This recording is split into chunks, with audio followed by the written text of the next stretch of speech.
Hello, everybody, and welcome to this week's Ask Me Anything with Ledger. My name's Tim, and I'm with Ledger. And today I'll be answering any question that you may have.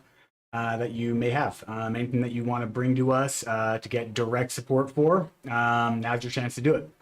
It looks like we do already have some questions coming in. So as usual, we'll just go ahead and dive right into this. I will be joined here in a minute by another one of the agents, by Brady. He's just currently making sure that our sound is good. It looks like everything's good. Everything looks like it's kind of checking out right now on our end, but he's going to come in and verify that. But until then, I will just go ahead and get started here. So it looks like we have one question from Pronto Matthias. My apologies on the pronunciation if I mess that up. You said, hi, can you explain blind signing? Trying to move optimism asset, and this was requested. Should I turn it on afterward? Thanks. Yeah, so it depends on what you're connecting to. So blind signing is a feature that allows you to sign a transaction on your Nano without displaying all the details on the Nano. In some instances, are we good on sound? Sweet. All right. So in some instances, if you're using a certain device or making a certain transaction type, your Nano won't be able to display all the details. The most common occurrence of this is users that are using the Nano S. And with the Nano S, it doesn't have enough internal memory to store all the information to sign a transaction from moving an NFT, for instance, or doing other certain types of operations with the Nano S. And so you actually have to have blind signing on in some cases. And the problem with Ledger Live is Ledger Live does not allow blind signing. So if you do have a Nano S, then you would have to actually connect outside of Ledger Live, enable blind signing. But yeah, blind signing is a thing, and there are dangers associated with it. So make sure that you, wherever you're connected to, that you are performing a blind signing operation. Make sure that you are it's a site that you trust. Like if you're on Uniswap or you're on somewhere where you've made transactions before and you know you can trust them, then you should be good. But if you're connecting to some random site and it's requiring blind signing, then actually maybe I will just show you this. I have a lot of questions coming in. Let me switch here and show you what I use for this. All right, we're gonna see. I lost my Chrome. Open up a new one. Drag this over. Okay, cool. So we got some Chrome here. All right, so let's see. So we got our Metamask. Trying to find this app right here. It's called the Fire Web3 app. Here, let me go ahead and find it. Fire Web3 Chrome extension. And of course, Ledger extension will solve this. It is out for iOS. However, not everyone has access to it if you're not on iOS or macOS. And currently, I don't have it set up on this computer, so I won't really be able to demonstrate it during this AMA, but I will have that set up to show you more in future videos. But for now, this is what I use. It is the Fire Web3 Chrome extension. Let me drop it here in the comments, and then I'll show you how it works.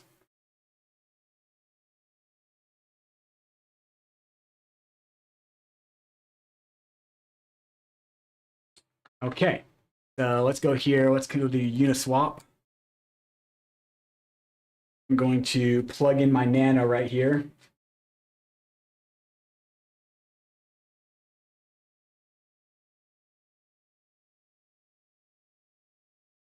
A little bit more putting in that code. There we go. All right, I'm going to preemptively open up the Ethereum app.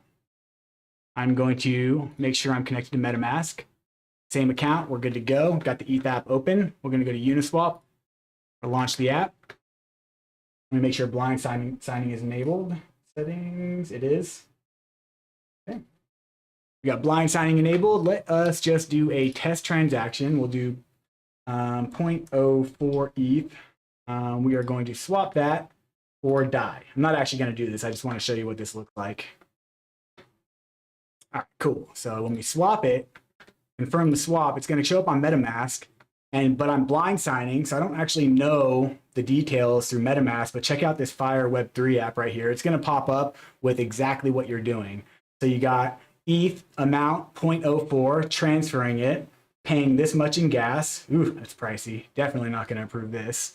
And then in return, assets in, we're going to receive this die right here.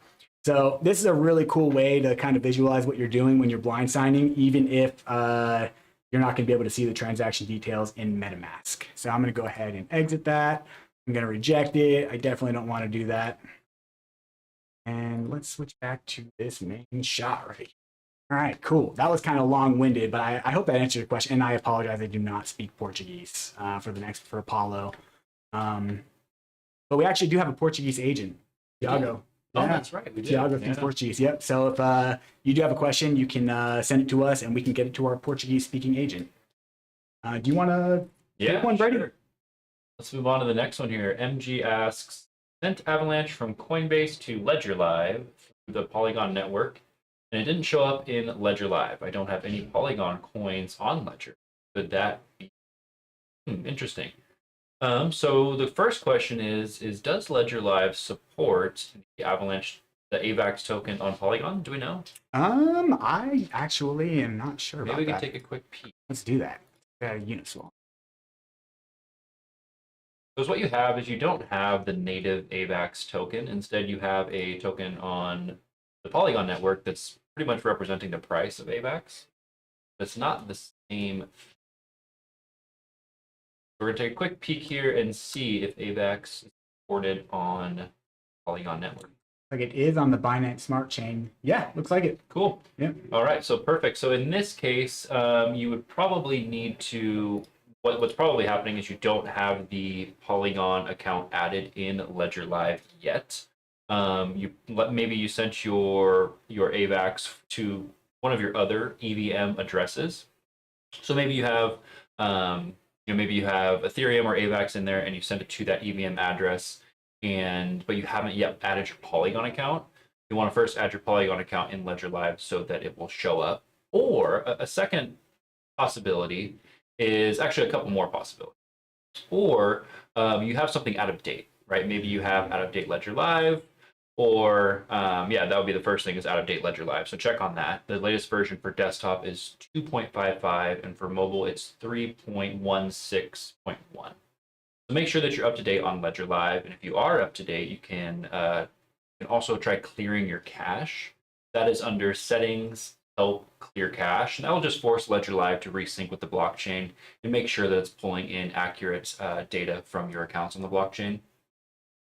The third possibility is you might be experiencing a bug that we're trying to work through right now, where a lot of these ERC20 based tokens, if this is a Polygon token, it could be affected as well, are just not displaying in the Accounts tab in Ledger Live. We haven't quite figured out exactly what the cause of that is, but we are working to fix that. So if you are experiencing that, if you have everything up to date, you have your Polygon account added and it's still not showing up, probably experiencing that bug that we've been working through.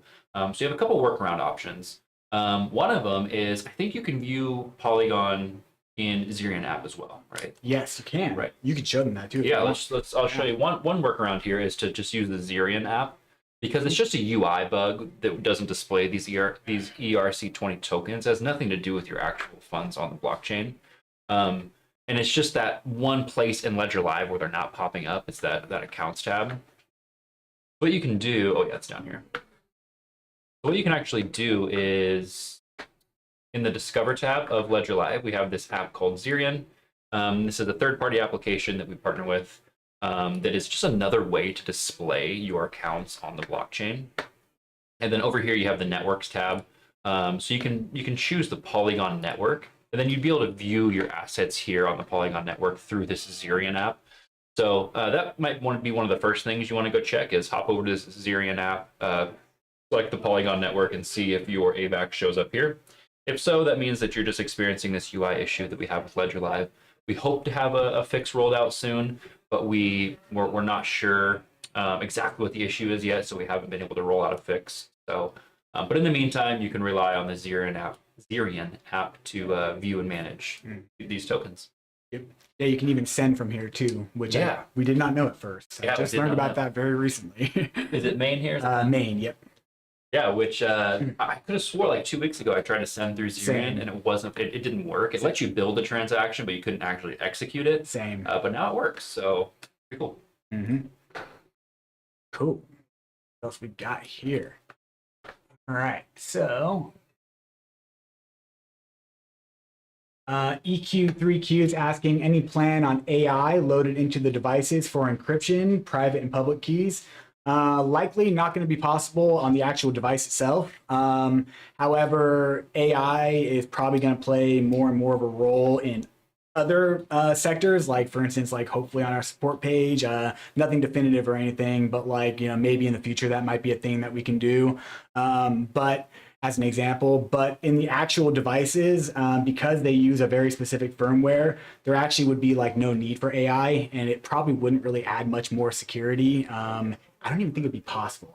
I'm no expert, but I don't think that such a thing would be like the direction we would go with our devices. And plus, the device is a very simple device. There's not a lot of like room to add stuff. Like one of the really advanced and honestly pretty surprising feats that Ledger has accomplished is being able to add as much functionality onto the Ledger device with such little storage.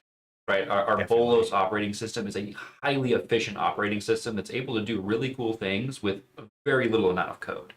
So there's wouldn't really even be any room on the device to add something like that anyway. True. Yep. Good point. Let's see.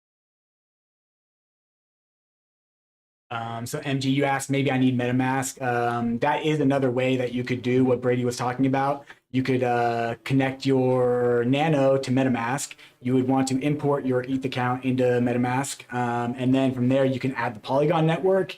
And then from there, you can add the custom token contract address for Avalanche. And then you would definitely be able to see your asset if it's in that wallet. All right, so Lil Chris is asking, so, hey man, I have like $500 in Ledger, but I haven't been able to make any money recently to put in XRP. But do you think I still have time to put money in my BitTrue XRP before it's all over? I'm not too sure what you mean by that. I definitely don't think the world's going to end if that's what you mean. Yeah, you should be able to do that still. Yeah, you should be able to do that. If you have more specific question of like kind of like what you're going for on that, drop it in the comments and we'll wrap around to it. Very Guarva, that's a good question. Can I put Corium on my Ledger Nano X? So Corium, that's an XRP thing, isn't it? Is it a? I know a lot of these XRP things like Flare are actually EVM, and then there's some things that are. It looks like so. These are XR. It's an XRP contract. Okay. Yeah. XRP toolkit. Yeah, XRP toolkit, because this would be a XRP token, at least from what I'm looking at here. So, absolutely, you can secure really any tokens on any 39 compatible network. That's an accurate thing to say, right? Mm-hmm. With your Ledger device, what it really comes down to, especially in this situation, is whether or not Ledger Live, which is our native software application, whether or not that has support to view that token on the blockchain. So it's important to remember that your Nano device, your accounts on the blockchain, and Ledger Live are all different things, right? They're all separate entities, so to speak, associated really only in your own mind, right? So Ledger Live is a thing that just helps you view your accounts on the blockchain, but it's by no means the custodian of your funds or your accounts or anything like that. It's just a visual tool to help you peer into the blockchain and look at your accounts and interact with funds associated to them. So in this case, the Corium token, or however you say that, isn't yet supported in Ledger Live, meaning your accounts are there on the blockchain and your tokens would be there on the blockchain. Ledger Live just doesn't know how to look at them. It doesn't know where to look to like see them and to show them to you. So in this case, to secure your Corium with Ledger, you could absolutely send it to your XRP address like you would any other token. Send that token to your XRP address. But don't be shocked when it doesn't show up in Ledger Live, because like I said, Ledger Live doesn't know how to look for that token. So what you could do is you could connect your Nano to a compatible third-party wallet like XRP Toolkit, I think is the one that you mentioned. Connect it to XRP Toolkit so that you can view your Ledger associated accounts through XRP Toolkit, and that is a wallet that knows how to find that token and display the balance to you. So XRP Toolkit would be a substitute for Ledger Live to allow you to view that token that you have secured in your Ledger associated XRP account. So I think you have a help center article for that too. yeah, we do as well. Yeah. Oh nope, not that one. Although I'm sure that one's probably okay. Yeah. We'll send ours because I am a little biased towards our support articles. Yeah, they are pretty good. They are. We've come a long way, sure. All right, so I'm gonna drop that in the comments for you. XRP. Yeah, so this helps an article that Tim's dropping here. Was Gary. What Tim's dropping here is the article that you would follow to connect your Nano to XRP Toolkit, so that when you send Corium to your XRP address, you'll be able to see those tokens in XRP Toolkit because you will not be able to see them in Ledger Live. Nice. Nice. All right. So here. All right. So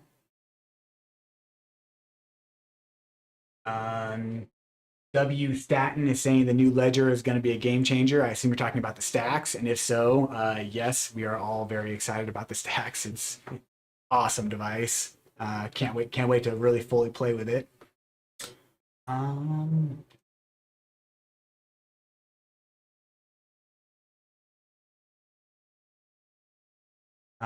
Looks like W Staten's asking further when the stacks is going to come out. I wish that we could give you a more like an exact time frame on that, but this is really going to be up to like our marketing team to kind of push out the communications on that, primarily through our Twitter account. And so I'm not really in a position to make any calls on that right now, mostly because I'm not really part of that team. However, follow us on Twitter and you'll get the most up-to-date information on when the stacks will be released.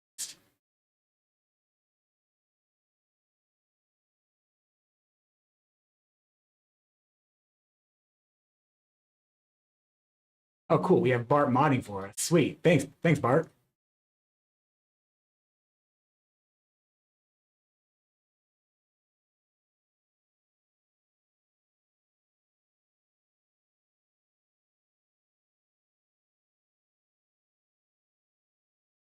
That is an interesting one. Do you want to take a stab at that? Yeah, I'll go ahead and read it. I don't really know if I can answer it. Yeah, Brian, you want to take this one? Shaitan Ambi says, can you please add support for generating Ethereum validator keys natively in Ledger? I'm a solo staker and want to use Ledger mnemonics to generate my validator key. Yeah, I'm not really sure. Yeah, I don't really know. We do have we do have a app in the Discover tab of Ledger Live that allows you to stake as your own validator. We do. Kiln. You can use Kiln. It requires, of course, 32 ETH to stake as your own validator. But yeah, I didn't know that, or I'm not sure if that is the case, if validator keys are derived differently than keys would be derived from a Ledger Nano, just using the BIP39 standard for key derivation. So I'm not sure. I'm not really sure. We'd have to get back to you on that one. Or if Bart in the chat who's modding, if he knows the answer to that one, feel free to hop in. I think I've heard Steven talk about this one before as well, because he set up his own validator. Mm-hmm. So nice. he actually may, but I think he might be busy right now. Maybe we can pull him in for an and he can talk about that. Get him with his mask on too. Yeah. Cool. Let's see what else we got here. All right, so Christopher Spignola is asking, hey guys, I went to use my Ledger Nano S device and it said the PIN was incorrect. I'm 100% certain I entered the correct PIN. I reset it via seed phrase, but the exact same thing happened again. That is really quite odd, especially if you, it's very common for a user to maybe pick up their device after a long time and can't remember the PIN, or maybe, they just can't remember the PIN or for whatever reason. But if you just set it up, it sounds a little weird that it would be telling you invalid PIN. The normal response for that is basically, if you ever do forget your PIN, it's really not that big of a deal on the Nano device. Now, inputting it incorrectly 3 times will factory reset it, but as you already correctly identified, you can always go back in, re-import your seed phrase, and set up a new PIN at any time. And it doesn't, so while it is kind of an annoyance, it'll never actually lock you out of your funds as long as you still have your recovery phrase. But if this is happening to you like over and over again, and you know for a fact that you are entering in the correct PIN and you've tried it multiple times, I would reach out to us on our support page. Go to support.ledger.com, open up a ticket so we can kind of like maybe get try to see what's going on here. It could be a faulty device, although I've never heard of this specific issue. I don't think. That's not to say that it can't happen. It's not to say that you don't have a faulty device. So for that, I would reach out to us personally through our support page. Cool. I'll take the next one. Cool. Ron Hart asks, is my Ethereum supposed to be showing up in my MetaMask wallet? And what do I need to read to understand better? Thank you. This is good. Yeah, that is a good question, Ron. And it's a little bit associated to the last the last piece that we were talking about in terms of like XRP Toolkit, and even before that with like Polygon and Avalanche. At the end of the day, it's important to remember that Ledger Live, MetaMask, and any of these other like wallet providers that you're using, they're all pretty similar in nature. One thing that sets Ledger Live apart from other wallet providers is it's very flexible. You can see a lot of different things and do a lot of different things in Ledger Live than some of these other products. But essentially, what all of these products are doing is they're simply helping you view your accounts and associated funds on the blockchain, and they're helping make the interaction with your funds a user-friendly experience, right? But by no means is like Ledger Live or MetaMask the custodian of your accounts, right? You could take your Ledger recovery phrase and go to a host of other wallet providers that follow the same standard that we do for key derivation, restore those wallets with the 24-word recovery phrase that you have on Ledger, and see the exact same accounts, right? Because everything's on the blockchain. It has nothing to do really with the specific apps that you're interacting with, whether it be Ledger Live or MetaMask. And while that's technically not 100% accurate because applications do play a role in key derivation, at the end of the day, your accounts are on the blockchain and the applications are just helping you interact with those things. So in your case here, you likely connected your Nano to MetaMask and you're like, hey, now I can see my Ethereum account that I see in Ledger Live also in MetaMask. Why is that? Well, because both wallets are viewing the exact same account on the blockchain. So your account doesn't belong to MetaMask or Ledger Live. It belongs to the blockchain. It's on the blockchain, and those applications are just viewing that account on the blockchain and displaying you the data that lives on the blockchain. So that's why you can see your Ethereum account in both wallets or software, whatever you want to refer to them as. See.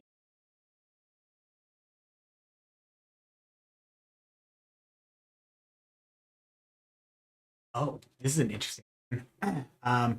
Victor Georgiev, I hope I pronounced that right. You're asking, can you recover a passphrase wallet on a non-Ledger wallet service?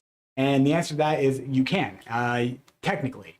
So Brady touched on it a little bit, but and I'm gonna try not to get too technical on you. Dude, this could get so nice. I know. I'm gonna do my best. I'm gonna do my best. All right, here we go. Let me roll up my sleeves on this one. Okay. I like it. So basically, the issue you may run into is so you've got so Ledger uses so there's technically an unlimited here. Let me switch this shot to kind of show you more what I'm talking about. Okay, I'm gonna go to Ledger Live. Okay, so I go to my account here in Ledger Live. Let me open up my ETH account. So I can go right here and go to here, and you can see this right here. It says fresh address path, and then it gives this string number. This is what's known as a derivation path. And so without burdening you with too much technical details on this, your derivation path is simply how your account is derived using your recovery phrase. So in this, there's one item missing, the M, which stands for master private seed, which is your recovery phrase. And then it goes through this very specific path to generate your account. So you have M, master private key, 44, the BIP 44 standard, and then you get to the coin type. And so the coin type is 60, and then you get to the account sections here where depending on where it falls, you're going to get a totally different account address. So basically, for that reason, you'll actually probably notice this. Let me switch back to this because this will actually verify or show you a little bit more. So let's go through. So check out here in MetaMask. I have my ETH account from Ledger Live here in MetaMask. It's right here. And then if you go through the connect hardware wallet steps, I already have the ETH app opened right here on the Nano. So we're good there. We're going to choose ledger. We're going to go to continue. Check this out. So exact same recovery phrase in here, which you would think would always derive the exact same accounts. But this right here, I can select the derivation path to use for this. So if I were to select, for instance, what Trezor uses right here, let's reconnect. It's going to derive, well, actually, that actually derived the same. So it must be the same. So let's go here. There we go. Totally same seed phrase, totally different wallet addresses that it's deriving. And so technically, if you were to create an account in Ledger Live is going to create a very specific wallet address based on your recovery phrase for your ETH account or whatever account you're making. It doesn't matter. Now, if you were to import your recovery phrase into a different wallet that follows a different derivation path and does not allow you to manually select which derivation path you would like to follow, then you can run into a situation where your account is just not derived and you cannot access your account.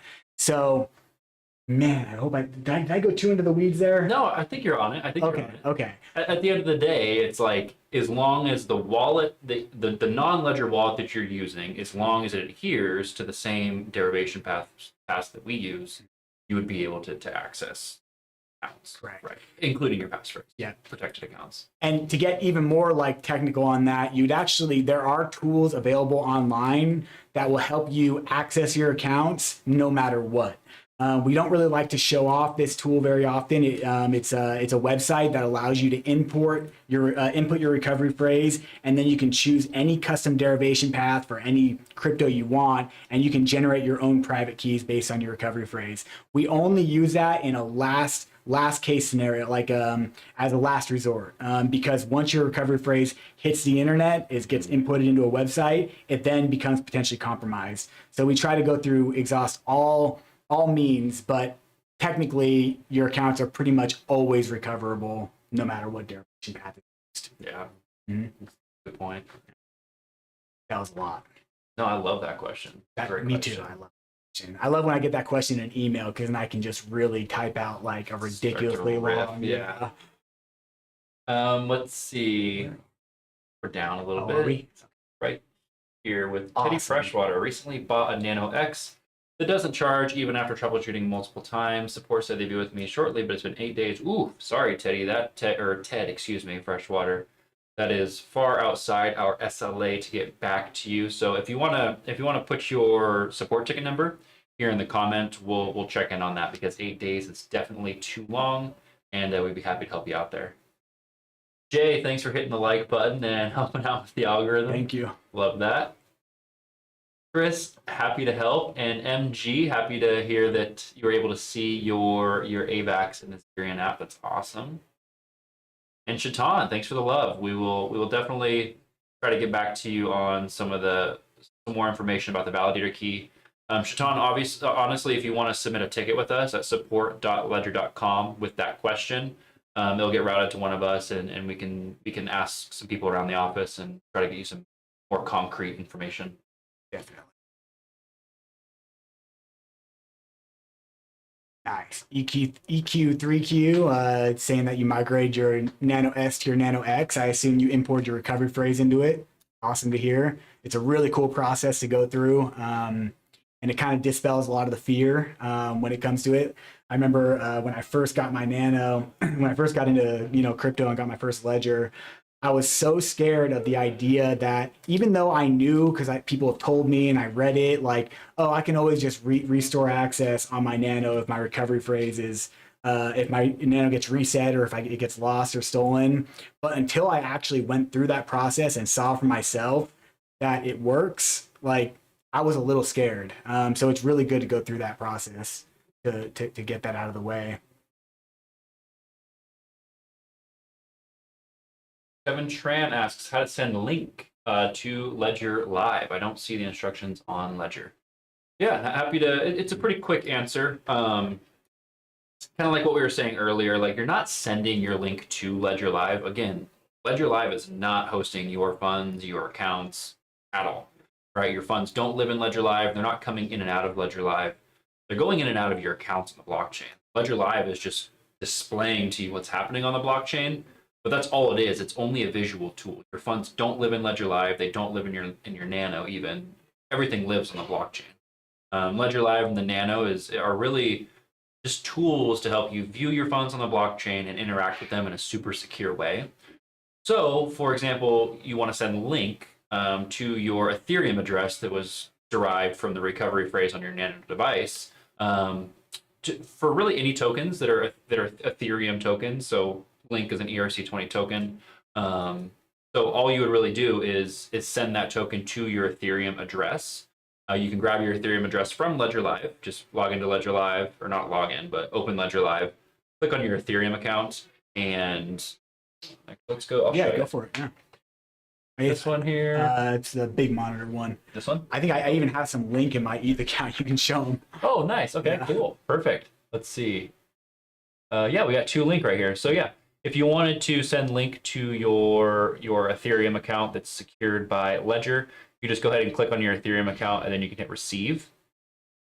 And you always, always, always want to verify your address on your Nano whenever you're receiving funds. There is a very good reason for this, and I'll explain after I show you how it's done. So you can see that we have our Ethereum address here in Ledger Live. We want to cross-reference with what we see here on the Nano device. So the Nano is also going to display my Ethereum address. And the Nano is getting my Ethereum address because it requests it from the secure element on the Nano, and it's displaying you information directly from what the secure element let it display. So this is your source of truth right here. Your Nano device is 100% your Ethereum address. So you want to cross-reference what you see here with what you see in Ledger Live before you go ahead and copy it. Once you've confirmed that yes, that is the right address, you can go ahead and click copy. And then on your Nano, you can hit approve, and it'll close out that window. So now that your Ethereum address is copied, you would simply just go to wherever your Link is currently living, whether it's an exchange or another wallet, and you would withdraw that link, and you would paste your Ethereum address as the destination address. And then you would go ahead and complete the transaction. So all you're doing is you're sending Link to this Ledger secured Ethereum address. And when you do that, your Link is going to show up here within your Ethereum account as a token. So your Link will show up right here. The reason that you really want to, I'll also show you in the accounts tab, you can see all of your tokens that you sent to your Ethereum address, including Link right here in this really nice view as well. The reason that you want to always verify your address on the physical Nano device is because there are a lot of situations where people will send you, I don't want to say fake transactions because they are real transactions, but they send you transactions with malicious intent, typically zero value transactions that will flood your transaction history. And they're trying to get you to rely on copy and pasting your address from your transaction history down here, excuse me, you're not. Big monitor right here. Scammers will try to rely on you copy and pasting your address from right here rather than actually going through that process that I just showed you, in hopes that you'll pick up their address, right, and end up sending money to them rather than what you think is your own address. So always make sure that when you are sending funds to yourself that you do your due diligence and cross-reference what you see on your Nano compared to what you see in Ledger Live. So super long way of answering that pretty quick question, but at the end of the day, if you want to secure Link with Ledger, send it to your Ethereum address and you're good to go.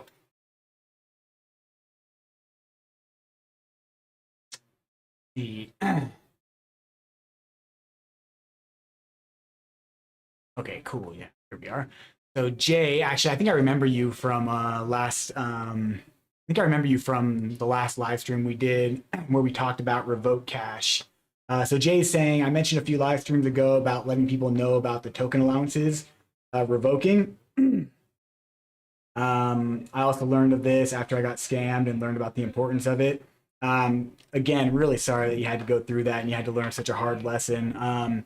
It can happen to anybody. It's not widely known. Not everybody understands that when you sign, you'll get certain transactions. I want to cover this again because this is very important, and I'm going to show you revoke cash also on the website.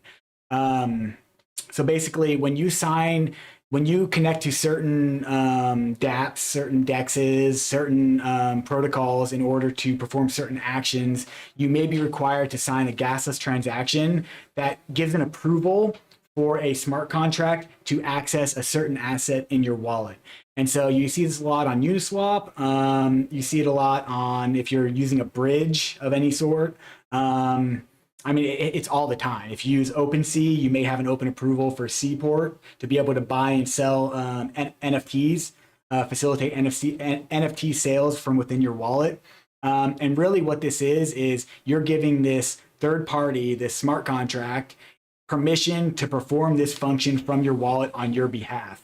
And so what a lot of people don't realize about these approvals is that they persist like forever until they're actually revoked. Not always, but a lot of times they do. So let me switch to this shot. I think I actually left one of the permissions open on the wallet just in case, so I can show you again how that goes. So let's switch here to Chrome. We already have our Nano connected, ETH app open. We got Metamask all set up with our ETH account. So let's go to revoke.cash. Just revoke.cash. In fact, I'm going to just copy this right here. I'm going to drop it in the comments. Revoke.cash. So right here, it's already connected to my wallet, but I'm going to go ahead and just disconnect so I can show you the full process. So you go here, you go connect wallet. Metamask is the most popular one. You don't see it here. For whatever reason, it's labeled Tally, or maybe Tallyho is another wallet that also MetaMask can use. Either way, click Tally for Revoke Cash. It'll connect through MetaMask. And then right here, you can see that I do have this allowance for when I use the Polygon bridge. It's actually, I'll switch back here. It's actually when I moved these 37 Matic from the Ethereum mainnet to the Polygon mainnet using the Plasma bridge. And that created a permission for that smart contract to basically access my Matic token for an unlimited amount of time. So technically, the Polygon bridge, or more specifically the smart contract that's being facilitated through this, could go in and access my Matic if it wanted to. So right now, what I would want to do is I want to go here and click Revoke, send the transaction. My awesome Fire Web3 app is popping up, telling me exactly what I'm doing. So it looks like we are doing a gasless transaction for Matic. So we're going to go, not gasless, there is gas fee, but we are sending 0 Matic. So we have to, so this is just basically assuring us that we're not sending any Matic away without realizing it through a blind sign. So I can approve it if I wanted to and sign it on my Nano, but I'm actually going to leave this allowance open so that I can show again in a future video, because this is a really, really handy thing to have to be able to show people. However, if I had any amount of Matic in this wallet that obviously I don't want to lose any Matic, but because it's a work account, I'm going to leave. And because I'm pretty sure the Polygon bridge is not going to steal my Matic from me, I'm going to leave this allowance open. That way I can keep using this as a demonstration in the future. But for your own personal wallets, revoke all of those allowances. Don't let there be any open allowances. You can check here. Let me switch back real quick to show you. It's already pulling up Matic right here. But you can switch between networks. Like I think I have some Arbitrum on this one. So let's switch to the Arbitrum network.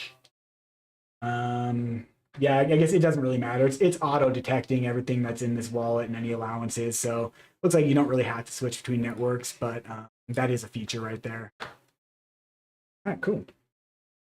Yeah, I like talking about Revoke Cash. It's a very powerful tool to help people out. Everyone should know about it, and so few do. Yeah, it is.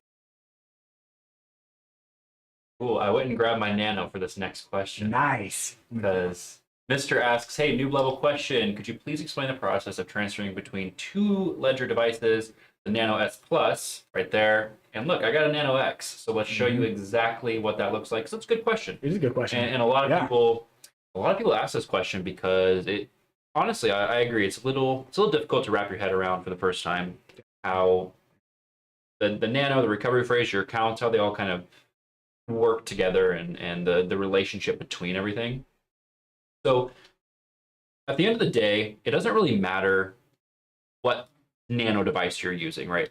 What really matters is the recovery phrase that's on these devices. So this is Tim's device, and it has his 24-word recovery phrase that I've never seen.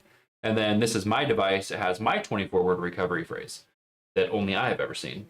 And each of these devices, the device themselves aren't deriving anything, but the recovery phrases, the unique recovery phrases on these devices, each generate their own unique list of accounts on the blockchain. So depending on the recovery phrase that's loaded onto the Nano that you have connected to Ledger Live is what will depend on what accounts are being added to Ledger Live.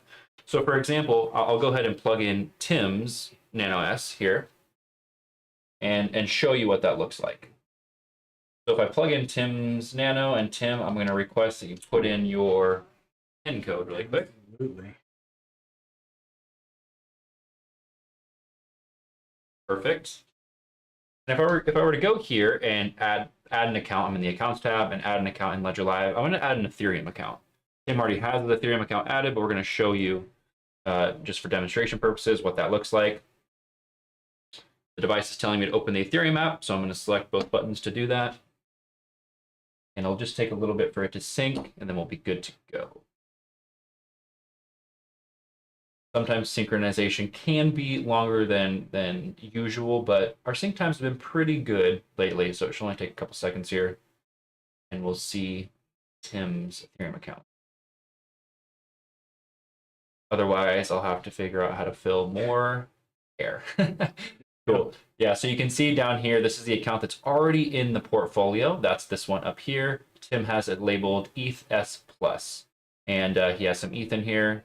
So yeah, this account's already added. What's displayed right here is the second Ethereum account that Tim could add, but we're not going to do that today.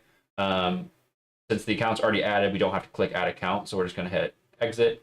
But that just lets you know that the Nano that's connected has a recovery phrase that's associated to this account.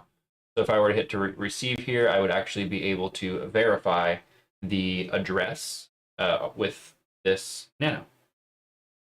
Perfect, it works great. So this account belongs to the recovery phrase on this Nano. So what if I had a second Nano, and this second Nano had a second recovery phrase? This is a completely different recovery phrase on this Nano than is on this Nano. Well, that's totally fine. And actually, what I'm going to do really quick is I'm going to change the name of this account. Sorry, Tim. It's okay. Just for demonstration purposes to help people understand what's going on here. So this is Tim's S+. I think you put an apostrophe. Yep.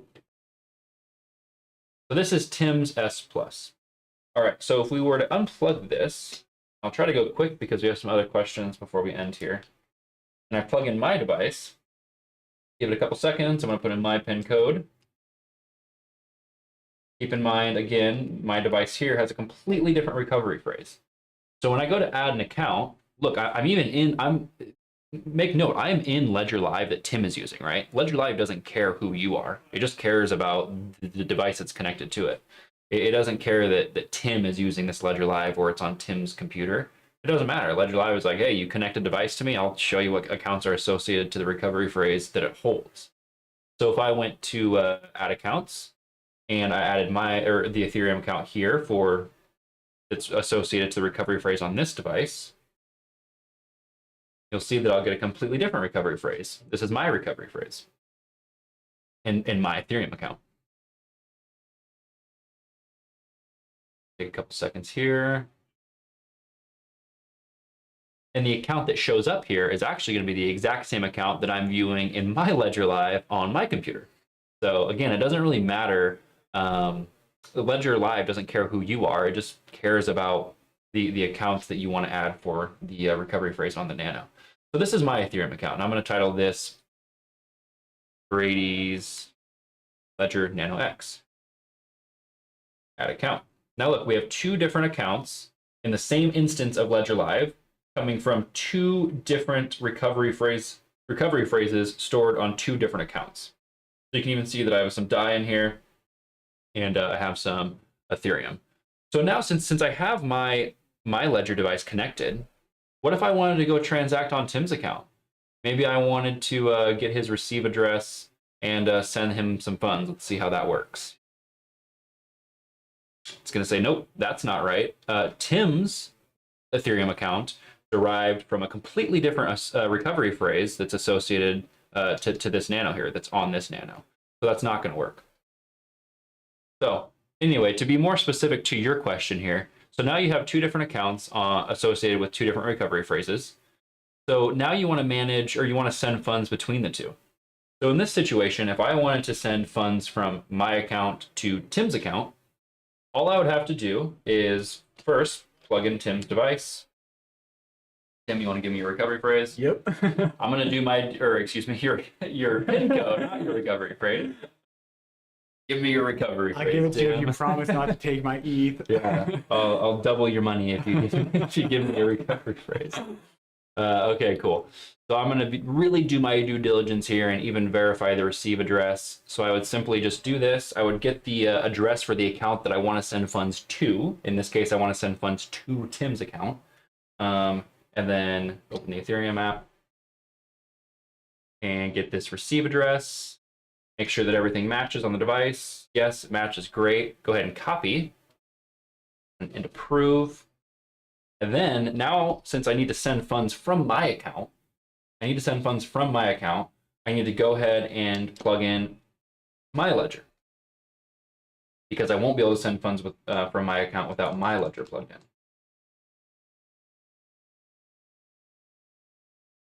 And then I'll just simply click on my Ethereum account. I'll do send, because I need to send funds from here. Then I'm going to paste Tim's address that I had just copied from his account, and then go ahead and click continue.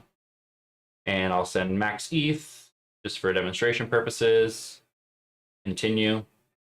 And you'll know that you got everything set up correctly when you're able to review the transaction and actually go through the process of signing it. I'm not going to sign it. I'm actually going to reject it because, Tim, you don't get my ETH today. But yeah, that's how you would manage multiple accounts from multiple devices and send money between the two. And the giving unique names to your accounts can't be understated enough, because honestly, a very common support issue that we have to help people with is they're like, hey, I've got 10 different nanos. They all have their own recovery phrase. I have 4 accounts set up for each nano. They're all labeled Ethereum 1, Ethereum 2, Ethereum 3. It's just all over the place. And then we have to try to help people figure out which account belongs to which nano without ever asking for the recovery phrase, because we will never ask you for your recovery phrase. So make sure if you do start getting into the weeds and using multiple nanos, multiple recovery phrases and accounts, make sure you have unique names to keep it all straight. That way you just kind of like know where you're at. It can make it much easier to recover funds in the future if you have any issues.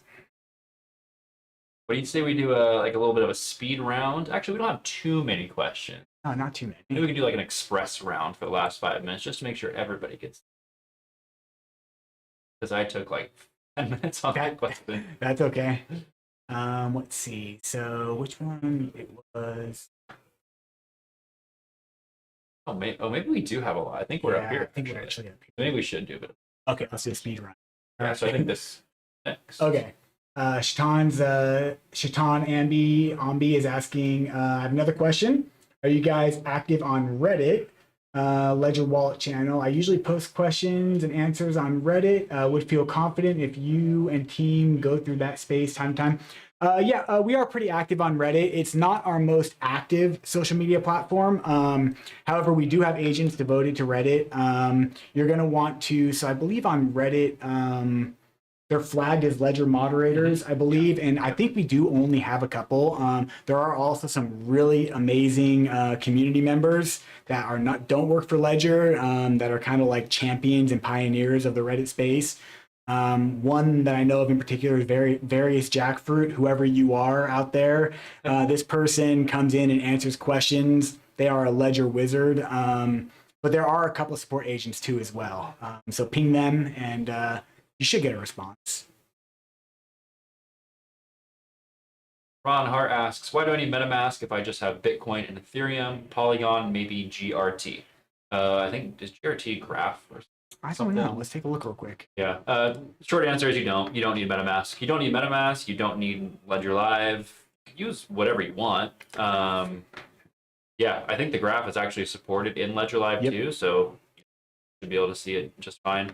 So yeah, you don't need MetaMask, but if you're going to do things out in the Web3 space that are, if you're interacting with dApps or things like that that aren't partnered with Ledger Live, then yeah, you'll need to connect to a third-party wallet to be able to go out and interact with those different dApps. But hey, if all you're doing is buying Bitcoin and Ethereum, you don't need anything else. Just use Ledger Live. And Ted, I keep saying Teddy. Ted Freshwater. Thank you for your case ID. I'll go ahead and pick that up after this stream and get you all squared away. Copy down. Okay. Let's see. Shaitan is following up, asking also, do you have any interesting stories working with the Ethereum Foundation team? Would love to know how the team works with other foundations. Not personally, no. Yeah, no, gosh, who would...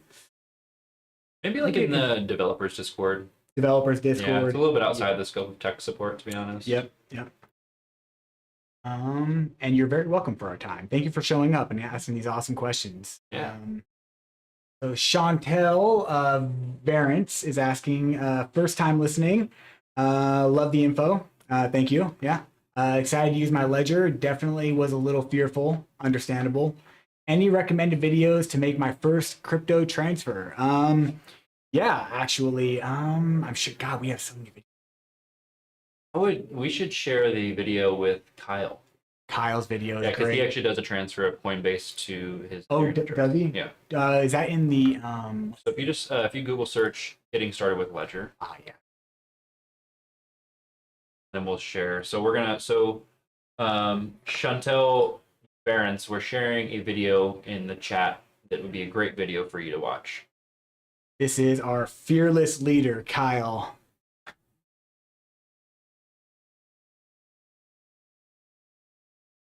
Yeah, this is a great video. It gets you set up start to finish of setting up your Ledger Nano, getting your Nano connected to Ledger Live, showing you how to connect your Nano to other third-party wallets like Metamask in case you want to do that, and also how to send money from exchanges or wallets or wherever your funds are right now and sending them over to your Ledger secured addresses. So it's kind of an all-in-one video, and it'll really help get you kick-started using our Ledger products.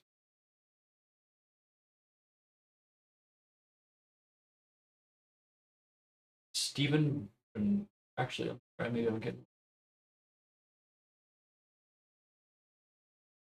Actually, I would like to address this one right here. Yeah. So EQ3Q is talking about memo tags for XRP.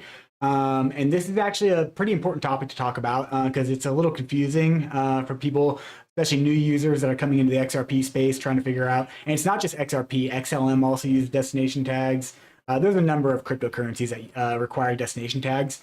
Basically, they're only required when you're sending your funds from a private wallet to an exchange or from one exchange to another exchange. And the reason for this is it's with the way exchanges hold funds on their platform. So with XRP, they'll keep it all in like these big, massive wallets, and they'll give you a destination tag that will and they'll have everyone send to the same wallet address, but the destination tag will differentiate which user. So they'll give you a specific destination tag, and then they'll know exactly which transfer to credit to your account on the exchange. But if you're sending to like a private wallet, like if you're withdrawing your XRP or XLM from the exchange and sending it to your Nano, sending it to your accounts in Ledger Live, you actually don't need a memo tag. And it's actually not even possible to generate a memo tag from Ledger Live. So we get a lot of people that are like, yo, I'm trying to send my XRP to my Ledger, and KuCoin, for instance, is saying that, I think we just had this case earlier today, is saying that I need a memo tag and it won't let me send my XRP, and you guys are not generating a memo tag. And that's because it's not required. It's not even required by the XRP network. That would just be KuCoin doing their due diligence to protect you in case you're sending it somewhere that does require a memo tag. So if you do run into those cases, you can simply put 0 in the destination field, and that will act as a placeholder and usually let you withdraw your funds. But if you are sending to an exchange, definitely make sure that you use the memo tag that they give you. Otherwise, you're going to have to go through a long, tedious process to recover your crypto assets from them. Oh, cool.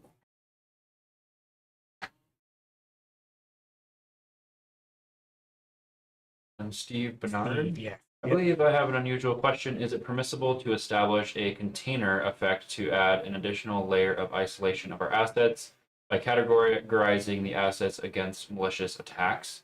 I think is what you're referring to is likely the 25th word. That would be the only additional layer you would be adding with the ledger device. So we have what's called a passphrase feature. So you can attach a passphrase, which is a 25th word, to your ledger 24 word recovery phrase. And when you are using a passphrase, the passphrase itself generates a completely separate list of accounts on the blockchain. So when you set up a passphrase word with Ledger, you'll actually set up a secondary PIN code. So whether you're logging in or whether you're opening your Ledger device with your original PIN code or your new passphrase PIN code will depend on the accounts that are being added to Ledger Live. So you could be in a situation where somebody's like, hey, give me your 24-word recovery phrase, or maybe you expose your 24-word recovery phrase. Those accounts would be compromised, but the accounts that are protected by your passphrase would not be protected or would not be compromised, because you have to have the passphrase word in addition to your 24 words to access those passphrase protected accounts. It's a little bit longer, or it's a little bit larger of a conversation than we have time for today, but that is kind of the quick and dirty of it. We'll definitely share a link for some Help Center information about our passphrase feature that should get you pointed in the right direction. All right. So, Aliving Gem, I hope I said that right. Haven't used Nano X in 2 weeks. Couldn't sign in, but device asked if I wanted to change PIN. So I did. Now, so that is a little strange. So the only way to change your PIN on your device is through the settings. So you would have had to enter your PIN first and then go into the security settings on your Nano to access that. If it wouldn't ask you to change your PIN upon initially plugging it in. You could have gotten perhaps a invalid PIN error if you entered your PIN in incorrectly, or if your Nano happened to have gotten reset for any reason, like it can technically happen during a firmware update, although it's pretty rare. It could be asking you to set up a new PIN to get started again. And if that's the case, what you'll want to do is you'll want to set up a new PIN and then choose the option to restore from recovery phrase, and then you can import your existing recovery phrase back into your Nano and then regain access to all your same accounts. If you set it up with a new recovery phrase, then you will generate new accounts and you won't be able to access your existing accounts. Cool. Victor Georgiev asks, is the exchange app in Ledger the one that used to swap crypto, a smart contract, and is it trusted like you mentioned earlier? Short answer is, personally, yeah. I mean, the what you're seeing in Ledger Live, those swap providers are things like Paraswap, 1inch, I think Curve is another one, or something. There's a few other decentralized exchanges, that you can use. And those ones, yeah, absolutely. I think those are very trusted exchanges. They've been around for a long time, and I haven't had any problems with them. Same. But then if you're talking about the other ones, we do have some in there that are more used for like cross-chain swaps. Say you want to swap from like Bitcoin to Ethereum, you're going to be having to use a centralized swap provider.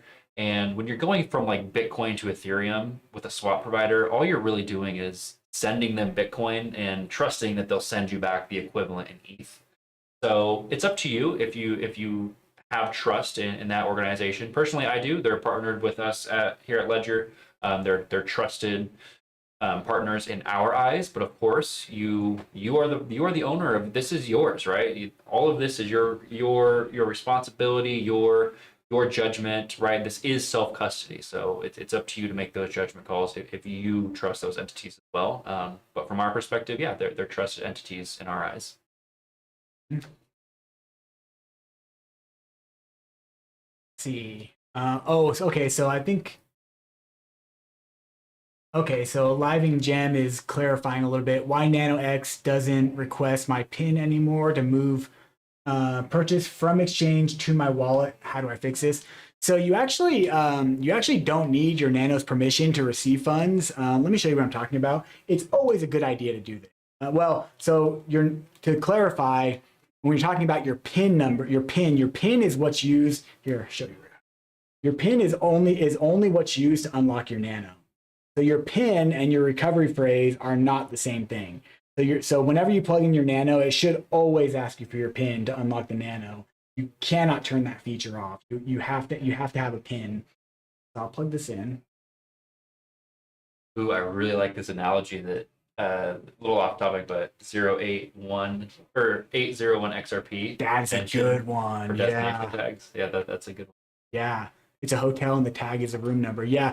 That would be like sending a package to a hotel and being like, hey, give this to my buddy. And they're like, oh, well, what room are they in? What's their memo tag? How do we know where to deliver this package to? I'm going to steal that analogy, 801 XRP. That's a nice one. I'm definitely using that one too. What was I doing here? Topic there.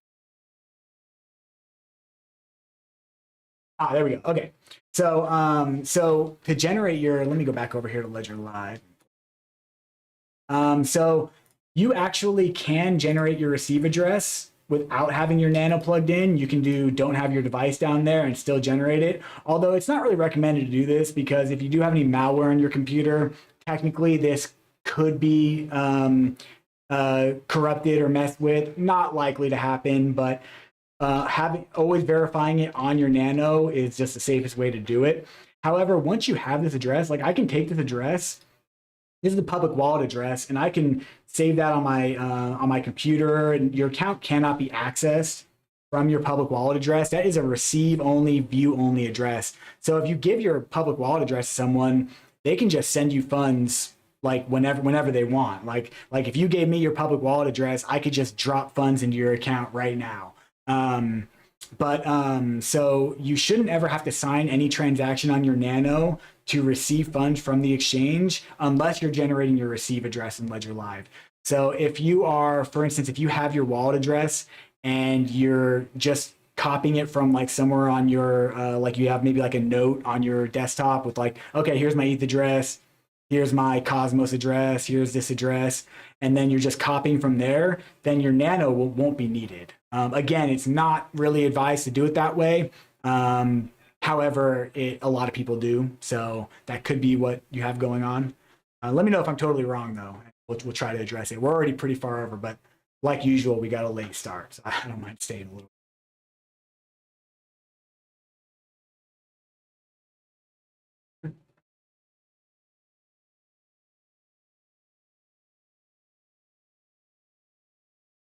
I think it was actually.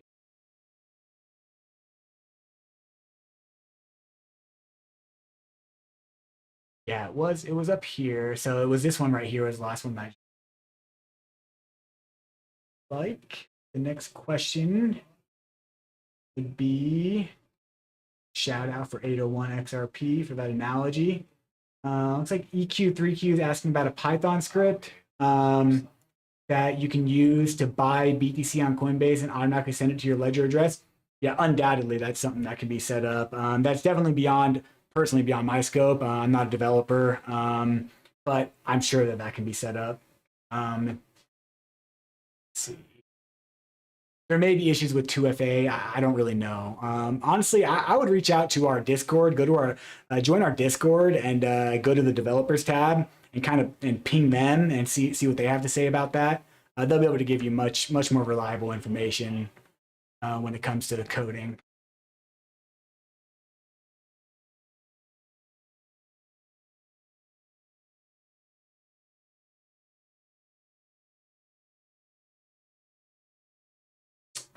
Yes, I did set up new PIN, but doesn't give option to sign with new PIN. I'm not really 100% where the issue might be, because you never actually sign with your PIN. You only unlock your device with your PIN, and then once your device is unlocked, then you'll just sign your transaction. It'll pop up on your screen when you initiate it. But again, if you're sending funds from the exchange to your Ledger account, you won't need your Nano to sign that transaction. That transaction will be facilitated through Coinbase because Coinbase is technically the custodian of those coins. And so you'll go through their process, whatever that is, to withdraw. And then once it's on your Nano, once you do have your coins in your ledger accounts, then you will always have to sign with your Nano, because then it'll be in your custody.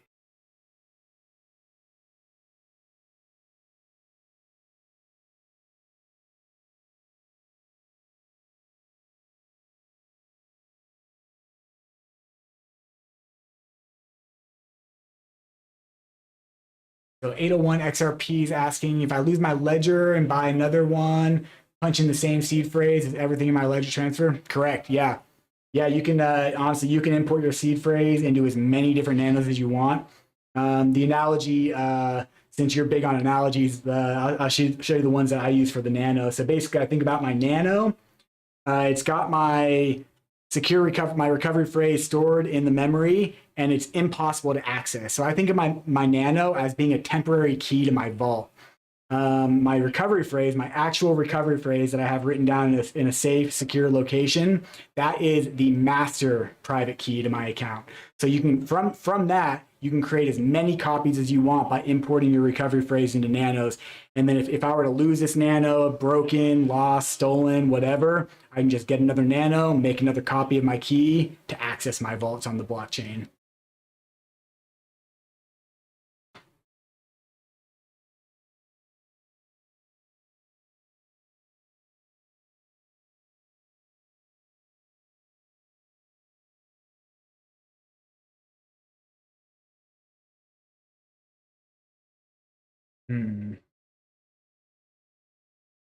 Oh, yeah. Mad Poet 66 asking about HBAR. Yeah, HBAR is Yeah. HBAR is tough. It is tough. Yeah. Yeah. I can share the article. Yeah, if you want to share the article, Yeah. you want to pull that up, Yep. I'll yeah, HBAR is a little bit different. I don't know if Ledger Live will ever support creating HBAR accounts in Ledger Live. It's different than blockchain technology. I mean, it might. I mean, I don't really know the technical specifics of it. Hashgraph though is a little bit different than blockchain technology. So the way that accounts are derived, because the derivation of accounts happens at the application level. The Ledger Live derives specific addresses a specific way, and it would be different than other wallet providers do. The way that HBAR accounts are derived is just different than the way that Ledger Live derives traditional blockchain accounts. So reason being, you have to use HBAR to initially derive and generate that first account, and then you can import it into Ledger Live to be able to view it. But Ledger Live has no ability to actually generate that HBAR account. It's if you're in the HBAR space, it's a little bit different of a technology than traditional blockchain. So maybe Ledger Live in the future would generate deriving HBAR accounts, but I'm not really sure. Honestly, I'm not really sure. But I think if it's a little bit annoying, you mentioned it's a little bit annoying, and I think it might be because probably running into that specific error that I talked to you about the other day, and you're like, oh, use the desktop portion for Hashpack, because you have to use Hashpack, right, to derive that first Hedera account. And the Chrome extension for Hashpack had this like weird bug where like you couldn't connect your Ledger device to it, and it was super frustrating. But if you just use the desktop version of Hashpack, it worked flawlessly, and no issues there. But yeah. EQ3Q, you're asking when will the USA have XRP staking on Ledger? The answer to that is never, most likely, because XRP is not a proof of stake chain. So you can't actually technically stake XRP. If there is any staking option for XRP, what you're actually probably doing is depositing it, giving up custody of it, and sending it to a centralized platform that then relends it out or does something to generate yield off of your XRP, and then you earn rewards for that. But actual staking is not a thing on XRP. So we will not have that. Let's see, Cloud, you're saying that you hacked 4 nanos and you'd like to address some concerns privately. If that's true, we would very much like to hear from you. And would you please go here? So this is donjon.ledger.com. This is a team that we employ. They're Ledger employees whose sole purpose is to break devices, to try to hack devices, our own devices, as well as competitors, any device in the field. These guys are trying to break them to create a safer space. So their job is to identify security flaws and patch those up. So if you did find something, a vulnerability, and you can report it to these guys, there could be a bounty in there for you. So I would definitely contact these guys. Yeah, don't we have do we have a top bug bounty? Yeah, yeah. What is our bounty? Oh, we used to list like the #1 people. Don't do that anymore. Yeah, they must. Maybe it's buried in here somewhere. But either way, yeah, the Bug bounty, yeah. yeah, the Don John team will want to hear from you.